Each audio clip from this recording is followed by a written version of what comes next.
नमस्कार साथियों, स्वागत है आप सबका वीटम पॉइंट पे। आज है 16 मई और मैं सत्यम त्रिपाठी आप सबके लिए लेकर आया हूँ करंट अफेयर का सेशन। अगर आप SSC railway UP triple SC की तैयारी कर रहे हैं तो बिल्कुल ठीक जगह पे हैं। इसके अतिरिक्त यदि आप देश दुनिया की जानकारी रखना चाहते हैं तो भी हमारे चैनल वीटम पॉइंट को सब्सक्राइब कर लीजिए। इस चैनल के माध्यम से जो भी देश दुनिया की नई जानकारी हो आप तक पहुँचाई जाएगी। चलिए साथियों, आज का सेशन शुरू करते हैं। आज का पहला क्वेश्चन है, अभी केंद्र सरकार ने पीएम केयर फंड से पहली किस्त के रूप में कितने रुपए आवंटित की। इस क्वेश्चन का ए ऑप्शन सही है, 3100 करोड़। साथियों, आपको बता दें कि आप लोगों में से कई समाज सेवियों ने पीएम केयर फंड में पैसे को डोनेट किया था। तो जो भी आपने पैसा डोनेट किया था तो वो केंद्र सरकार ने उसकी पहली किस्त गरीबों के लिए 3100 करोड़ जो की है, तो इसको आवंटित कर दी गई है कि गरीबों के सेवा में 3100 करोड़ लगाया जा रहा है। अब बात उठती है कि 3100 करोड़ लगाया जा रहा है तो कहाँ कहाँ लगाया जा रहा है। तो आपकी जानकारी के लिए बता दें कि जो भी 3100 करोड़ की किस्त माने पहली किस्त आवंटित की गई है केंद्र सरकार द्वारा, उसमें से 1000 करोड़ रुपए, कितना, 1000 करोड़ रुपए राज्यों को तथा जो भी केंद्र शासित प्रदेश हैं तो केंद्र शासित प्रदेश के या राज्यों के नगर निगम आयुक्त को दिया गया है। उसके साथ साथ इसी में डीएम को भी दिया गया है। मतलब 1000 करोड़ रुपए में नगर निगम के आयुक्त को और डीएम को दिया गया है। किस लिए दिया गया है कि जैसे कि आप मान के चलिए कि प्रयागराज जिला है तो प्रयागराज के नगर निगम के आयुक्त को और डीएम को दिया गया है कि जैसे कि जो भी प्रयागराज के क्षेत्र में जो भी मजदूर उनको कहीं दिखाई दें तो उनकी भोजन की व्यवस्था, उनको उनके घर तक पहुंचाने के लिए परिवहन या जो भी साधन हो उनकी व्यवस्था करें, तथा जो भी प्रवासी लोग हैं तो प्रवासियों को चिकित्सा की भी व्यवस्था की जाए। अगर उनको कोई दिक्कत हो रही तो उसकी चिकित्सा की भी व्यवस्था की जाए।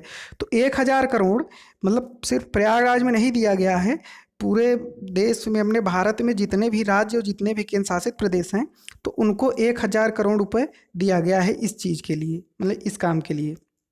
उसके साथ साथ बता दें कि 2000 करोड़ रुपए जितनी भी सरकार द्वारा संचालित हो रही हैं नर्सिंग होम, अस्पताल या जो भी हॉस्पिटल्स वगैरह हैं, तो उसमें 50,000 वेंटिलेटर के लिए, कि 50,000 वेंटिलेटर की व्यवस्था के लिए 2000 करोड़ रुपए दिया गया है। उसके साथ साथ 100 करोड़ रुपए जितने भी वैक्सीन निर्माण कर रही हैं, जो जो कंपनियां वैक्सीन की निर्माण कर रही हैं, ये कोविड-19 की दवा बना रही हैं, तो उनको बनाने के लिए 100 करोड़ रुपए दिया गया है। तो 1000 रुपये डीएम नगर निगम आयुक्त को दिया गया। उसके बाद 2000 करोड़ रुपए जो भी वेंटिलेटर के लिए, जो भी अस्पताल हैं इस समय अपने देश में जितने भी, तो 50,000 वेंटिलेटर के लिए दिया गया है कि 50,000 वेंटिलेटर बन करके उन अस्पतालों में रखा जाए। तो 2000 करोड़ उसके लिए, 1000 नगर निगम और डीएम को जो भी मजदूर गरीब दिखाई दे रहे हैं भोजन की व्यवस्था, उनको घर तक पहुंचाने की परिवहन की व्यवस्था।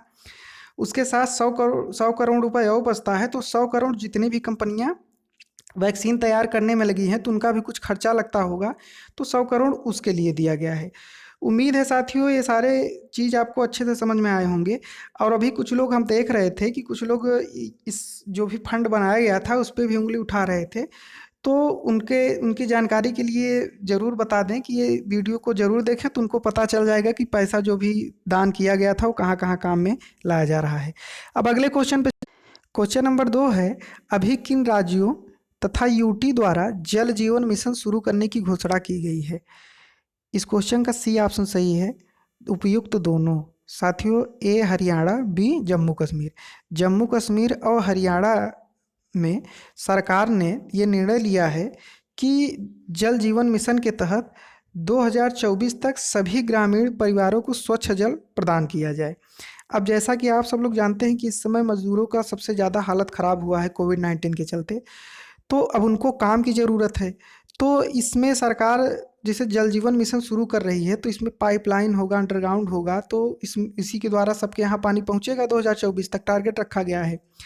तो इसलिए रखा गया है कि जैसे जो भी मजदूर वगैरह हैं तो पाइपलाइन अंडरग्राउंड होगा तो ज़रूर मजदूरों का काम पड़ेगा, तो मजदूरों को रोज़गार भी मिल जाएगा इस तरीके से, और सबके यहाँ स्वच्छ पीने के लिए पानी भी पहुँच जाएगा।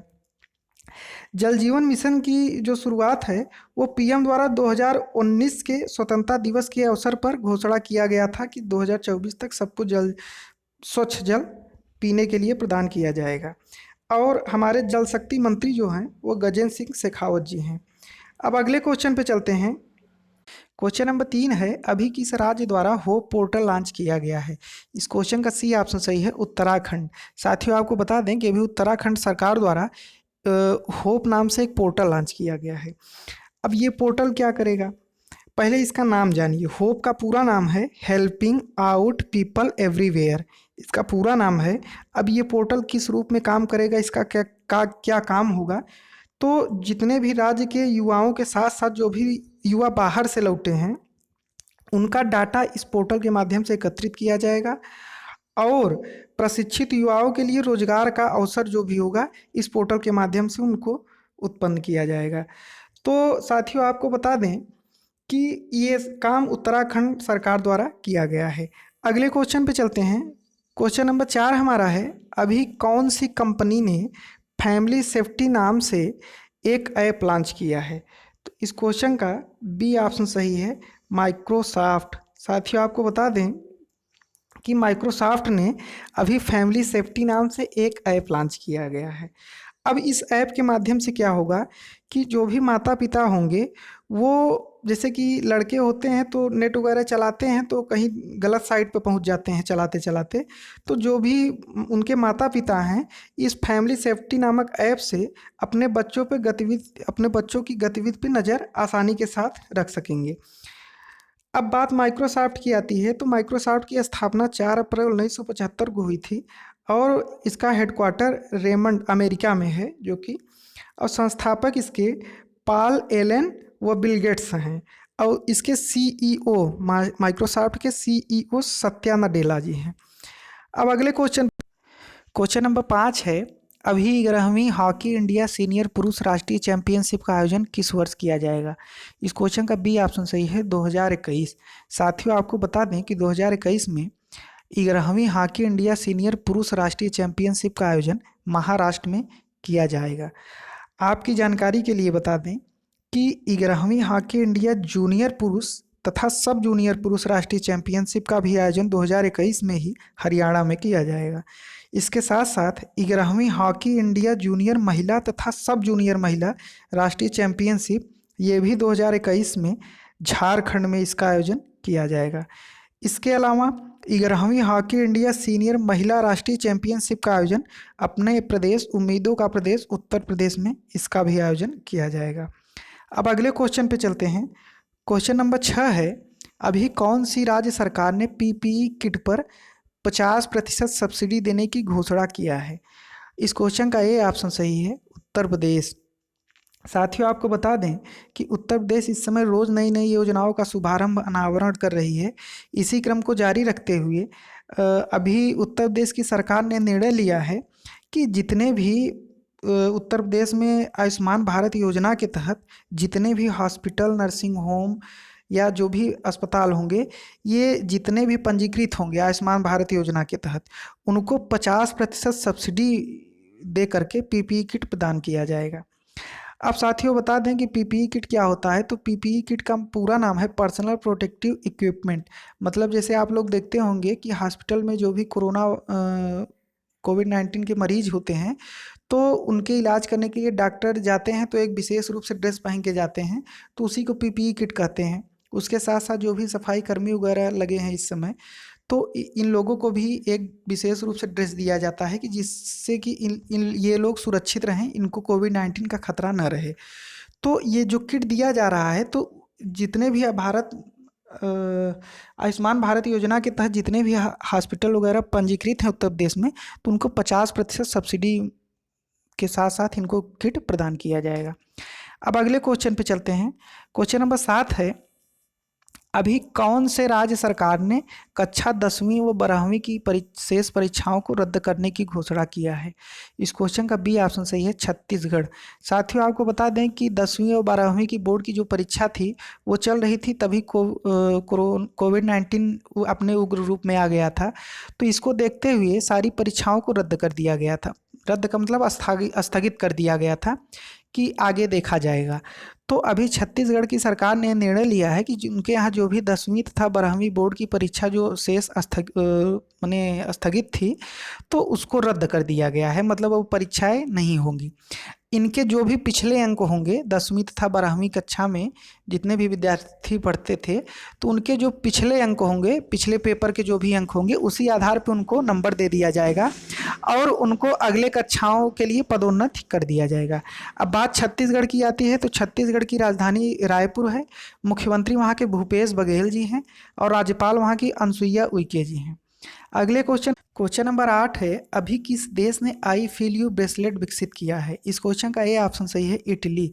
साथियों, आपको बता दें कि अभी इटली ने आई फील यू नाम से एक ब्रेसलेट को विकसित किया है। अब इस ब्रेसलेट का क्या काम होगा, आपको बता दें कि ये ब्रेसलेट जो है वो रेडियो के सिग्नल पे चलेगा तथा जीपीएस के ऊपर आधारित है ये। तो इसमें क्या होगा कि जो भी कोरोना वायरस के पेशेंट होंगे अगल बगल, तो इस ब्रेसलेट द्वारा जानकारी दिया जाएगा। जो भी ब्रेसलेट को पहने रहेगा उसको जानकारी दिया जाएगा कि आप प्रॉपर सोशल डिस्टेंसिंग को मेंटेन करते हो, आप यहाँ से जाइए, अब आपके अगल बगल कहीं कोरोना वायरस का पेशेंट है। अब बात इटली की आती है, तो इटली की राजधानी रोम है, मुद्रा यहाँ का यूरो है और पीएम यहाँ के ग्यूसेप्पे कोंते हैं। अब अगले क्वेश्चन पे चलते हैं। क्वेश्चन नंबर 9 है, अभी बेट्टी राइट का निधन हुआ, वह किस क्षेत्र से जुड़ी थी? साथियों, इस क्वेश्चन का सी ऑप्शन सही है, गायिका।